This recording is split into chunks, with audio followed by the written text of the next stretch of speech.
Okay, welcome back. I just wanted to take another few minutes and give an optional section that concerns the use of the library tree. And I want to show you, this is a code that I had done last year, and I wanted to show you just a little bit of some tree functions using the other package. So for this, we can just, let me copy and paste this here. Actually, that won't work very well. Format font, bigger, font, bigger. I'm just going to write a little comment here. This is an optional lab concerning tree. Okay, so what I want to do, I'm going to go through it kind of quickly, but I want to just load the library and just show you some of the fundamental differences between this library and the other one. They're both used very often. I'm just going to load here. I'm going to load a data set called Caret, or not a data set, a library called Caret, because we'll use a confusion matrix, and I'll also load MMST, and we can actually look at the Pima data for the Pima population, and I want this to be even bigger, so just bear with me here. We'll do bigger, bigger, okay. All right, so I'm going to call the data set my Pima actually, and I'm going to actually take out the 8th column because that is, if you remember, if you do head Pima, data Pima, we can see that there's a redundancy here, and I'd rather go by the class label. All right, so I'm just going to show you quickly how to grow a classification tree using, I don't know why I can't seem to scroll here. I'm trying, this is my cheat sheet.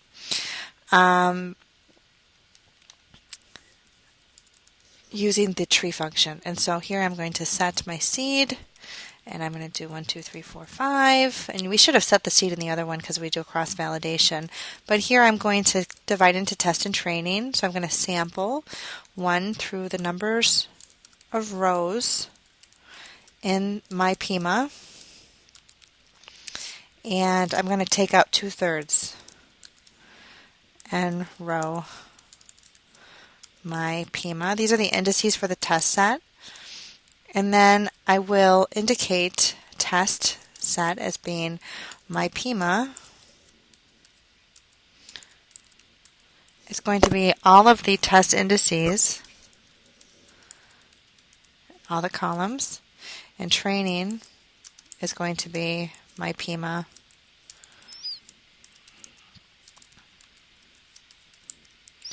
Everything that is not in the test. So we can do that very easily. We have a lot of practice setting that up now. I just want to fit a tree. So here we are, fit a tree. And here we are going to divide into test and training. And here we will obviously load the data. Okay, so when we fit a tree, we use the function tree. And here the response is called class. We use all the predictors. The data is equal to the training data, and the split is equal to, I want to use the Gini split.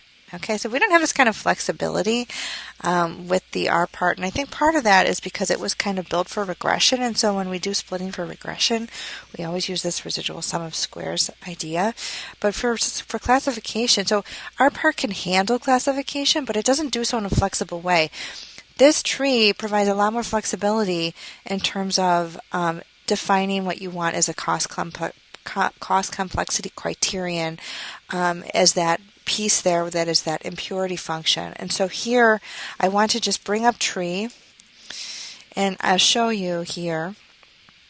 You can fit a classification or a regression tree, and for your split, you can specify if you want to use deviance or Gini. Okay, and so I'll talk about those again in a minute. This is giving the basic idea here. Everything, the feedback is the same. The feeling is the same. You even have controls. Tree control, which is analogous to R-part control, and you have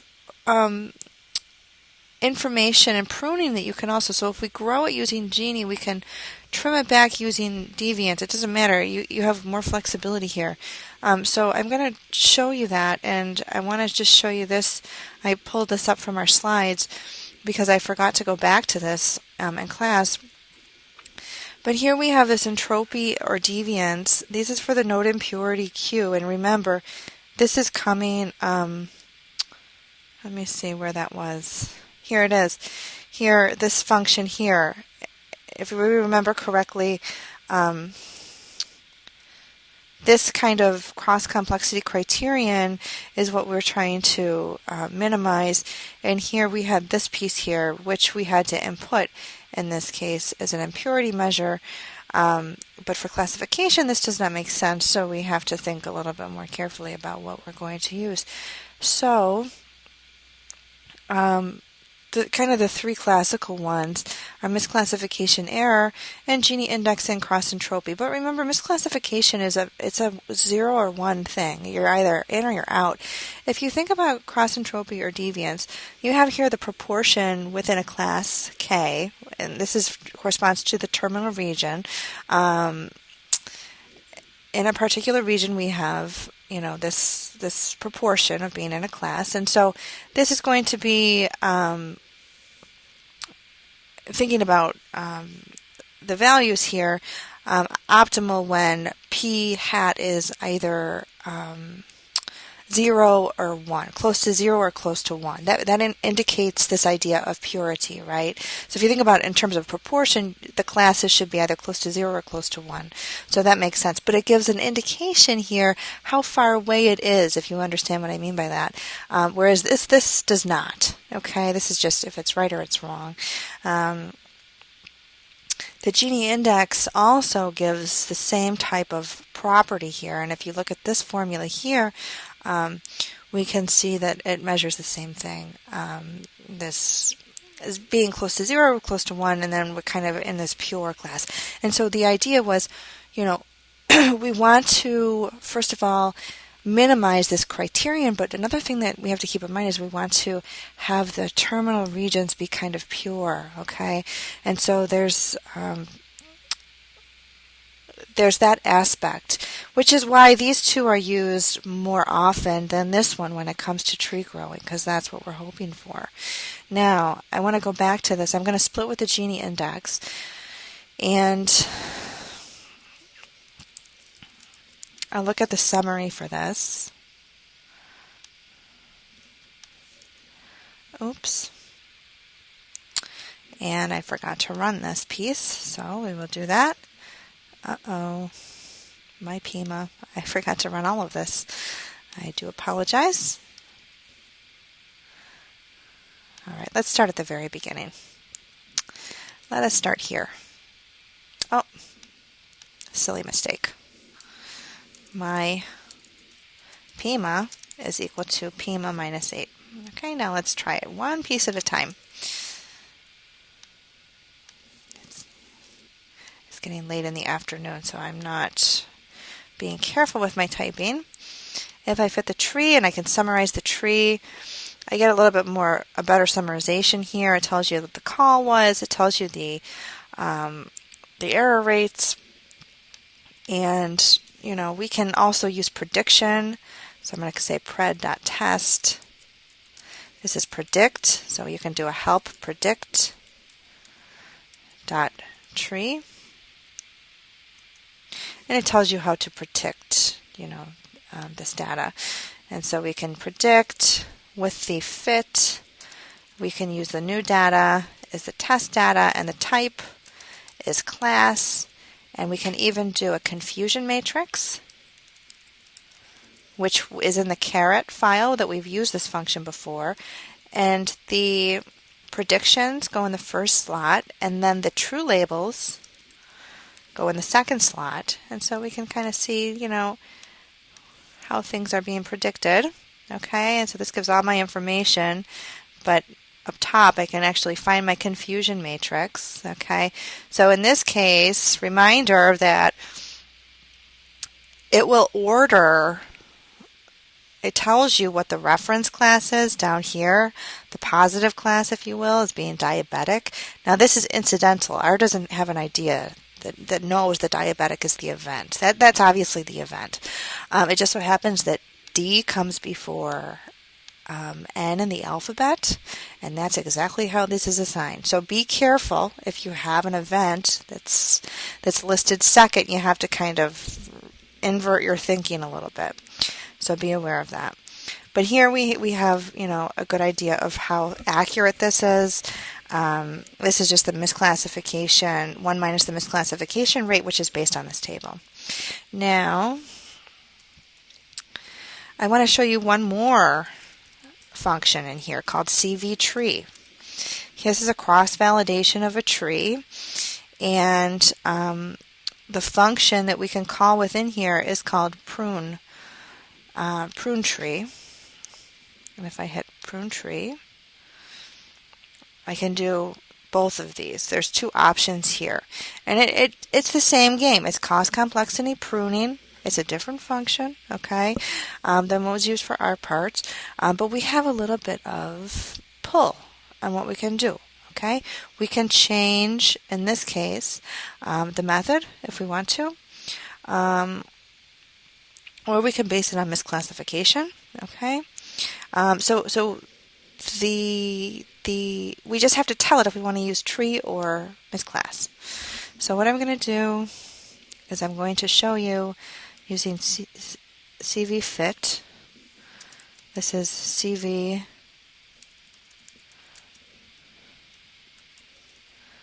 tree. And this is the fit that I had before, and the function that I want to use is prune misclass, just for simplicity. And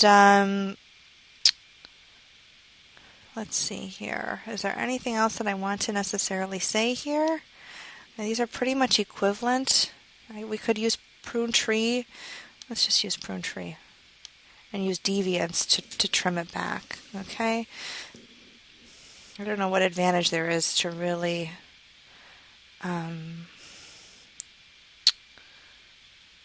prune misclass is an abbreviation for prune tree with this. I mean, how stupid. It doesn't really make any sense to put that in there for confusing people. But we can use prune tree. The default is deviance, and so we can trim back on that. I think, is there anything else I want to show you here? Okay. I have to cheat and I can't scroll, so you know that I'm cheating. Okay. So let's see here.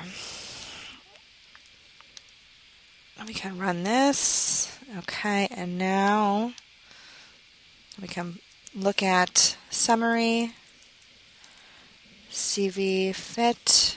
I'm not sure what this is going to show us exactly. Okay. So this is doing tenfold cross-validation based on determining where we should actually cut the tree. Let's see here. Let's just look at CV fit. Okay. So here is the actual binomial deviance, and we can see this is for each fold, if you will. And here we get an idea of the size of the trees, and we kind of see the trend in terms of the size as well. And so maybe we want to see which one has the smallest. So I'll say which.min CV fit deviance 15. Okay, so 13, 14, 15. So it looks like in this case, all of them are going to be pretty important. Let's see here. I would say so. Maybe we want to actually plot. Why not? Okay, all right. So here we also see this kind of cascade here where things are kind of dying down.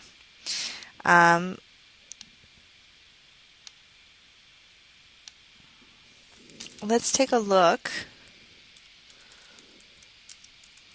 Plot CV. Actually, I apologize, we can't do it that way. It's a little bit different. So if I want to prune,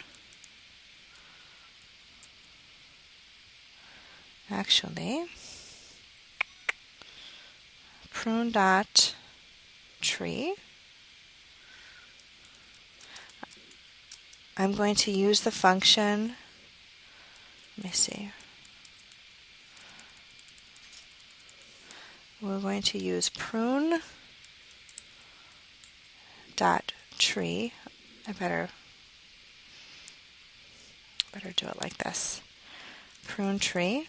We'll use prune dot tree, and we will say we're going to take the fit, and we'll say best is equal to.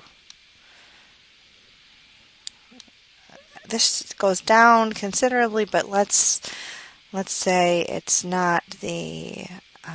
Let's just say 10, just to look, to see what this looks like. Okay, pruned.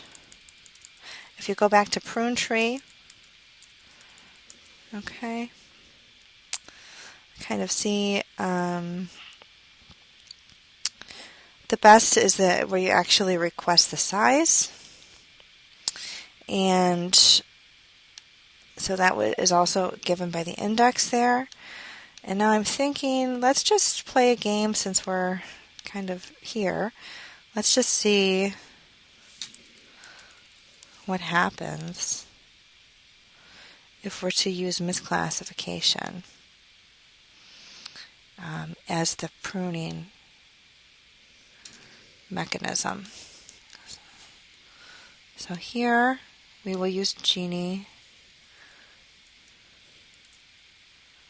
Sorry.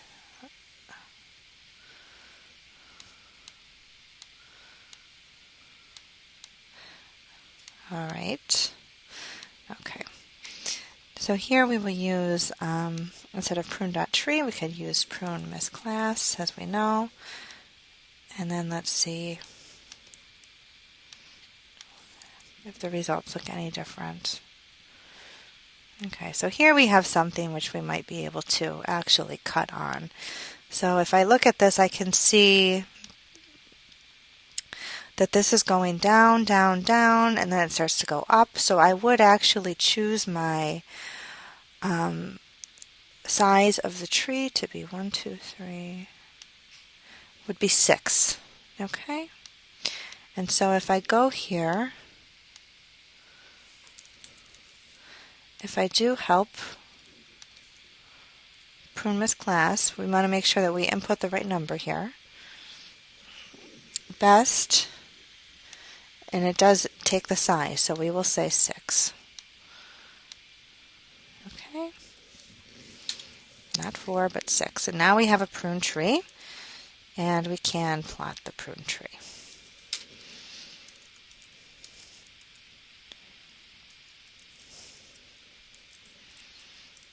And we can use text on the prune tree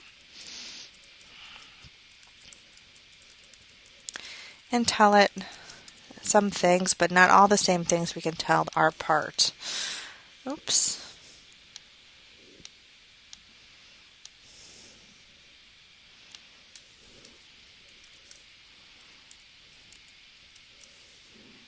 Okay, let's try this one more time. Okay. And so this is what it looks like, and it's not very pretty.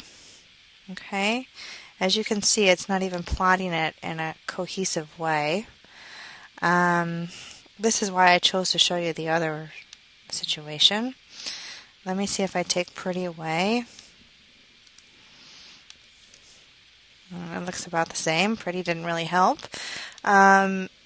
So, what if I take...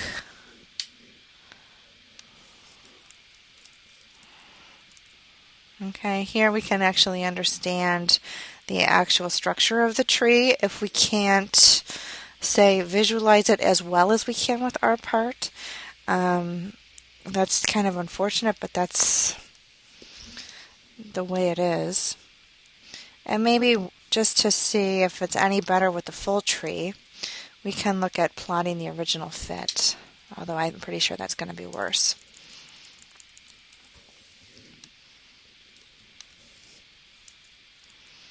Yeah, so that's even worse.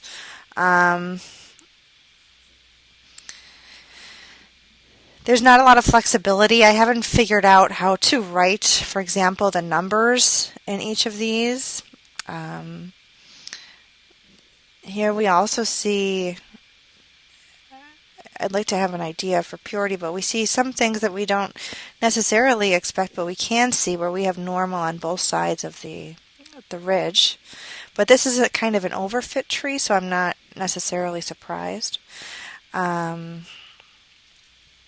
this is the result. So glucose is most important. Pedigree, age, BMI, those are the kind of things that predict diabetes in pregnant women.